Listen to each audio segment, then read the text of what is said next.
So what we have here is, of course, an HIV particle. And what the HIV particle is going to do, of course, is it's going to find the host cell. And we could be specific. This is going to be a helper T cell that it's attacking. Right?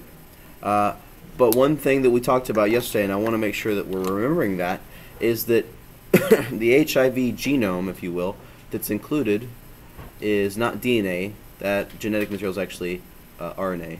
And it's actually specifically messenger RNA. It's mRNA. So the viral RNA that comes in has to undergo a mechanism, if you will, of creating DNA from RNA, which is, if you think about it, kind of a direct opposite of what's normal. Usually DNA is read and transcribed to make RNA, but this time we have to go backwards in order to incorporate and make DNA that is viral. So to make viral DNA, that's kind of a backwards motion than what's normal. And that's going to require a special enzyme, and this is always an AP question on the exam in May. The name of that enzyme is called reverse transcriptase. Now, what do you think the transcriptase part is going for?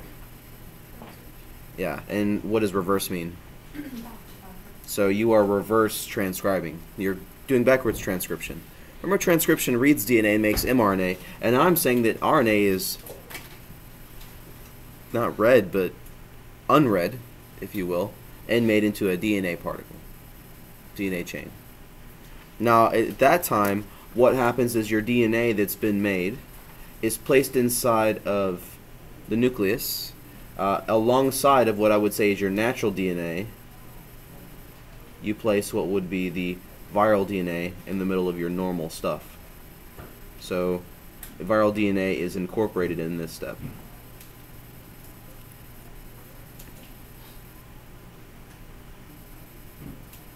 We would say that at this point you have a provirus, and what that means is that your normal DNA isn't just that, it's actually also containing viral stuff. So you have right here a provirus. And again, that means that it's going to be containing the viral DNA.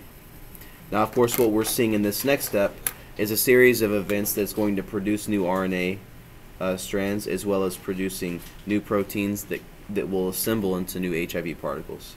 So basically, right down here, you're seeing new HIV particles are made.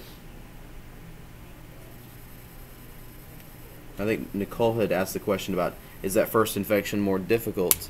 And one thing you'll see here is that the HIV particles, as they're being self-assembled and they're being shunted out of the cell, you'll notice that the membrane that's kind of coming around that HIV particle is membrane that is from that host cell's, the T cell's membrane.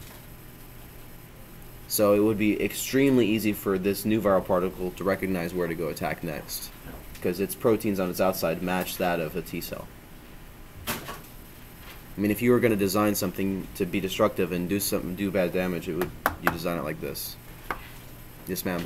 How come when the DNA is replicating, it's not like the whole exon and intron process, or like it's not cutting out like the viral? You are in this case.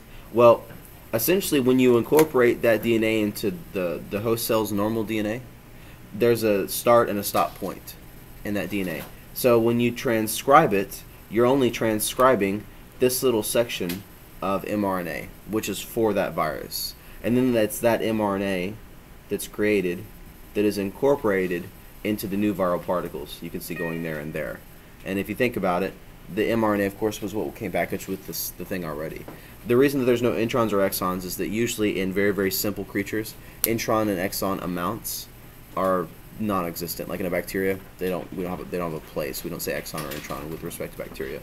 So I think that would also make sense that there wouldn't be any introns or exons in this specific sequence because it's coding for virus stuff, not for normal human stuff. But I think that this right here, this is on the test for sure. You gotta know that drawing. You gotta understand the mechanism of reverse transcriptase for sure. Cool. Okay, good. As we can see here, all viruses are going to have genetic material, but of course not all viruses are going to be having the same type of genetic material. And we'll talk about that, I think, tomorrow. But